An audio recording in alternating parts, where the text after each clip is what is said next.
डहाणूच्या ग्रामसेवकांनो, स्वतःला ग्रामपंचायतीचे मालक समजू नका. तुम्ही फक्त ग्रामसेवक आहात, लोकसेवक आहात हे विसरू नका. ग्रामपंचायतीच्या ग्रामसेवकांवर नियंत्रण ठेवण्यास गटविकास अधिकारी कुठेतरी कमी पडतात. म्हणूनच ग्रामसेवकांची हिंमत वाढताना दिसते.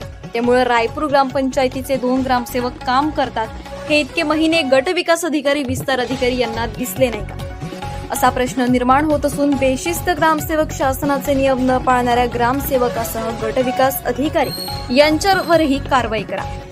पालघर जिल्ह्यातील व डहाणूचे माजी खासदार दिवंगत शंकरनम, दिवंगत डॅशिंग आमदार कृष्णा घोडा यांच्या निधनानंतर डहाणूमधील लोकप्रतिनिधींचे नियंत्रण संपले का, असा प्रश्न आम्हाला पडतो.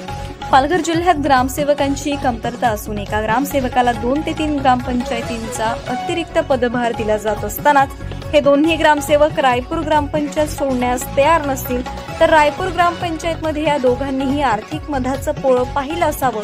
त्यामुळे दोघांनी किती मत काढले हे आता चौकशी केल्यानंतरच समजणार आहे. दरम्यान जिल्हा परिषदेचे अध्यक्ष प्रकाश निकम, उपाध्यक्ष पंकज पोरे, सीईओ भानुदास पालवे, आमदार विनोद निकोले यांना या बातमीचा बोध घेऊन आता तरी शोध घ्या. कारण तुमचे ग्रामसेवक ग्रामपंचायतीला स्वतःची प्रॉपर्टी समजू लागलेत, ते मालक बनू पाहतायत. त्यामुळे या दोन्ही ग्रामसेवकांवर चौकशी करून कारवाई करावी हीच अपेक्षा. मग ग्रामसेवक वसंत गायकवाड असू द्या, नाहीतर ग्रामसेवक चंदू डोंगरकर असू द्या, चौकशी करून योग्य ती कारवाई झालीच पाहिजे.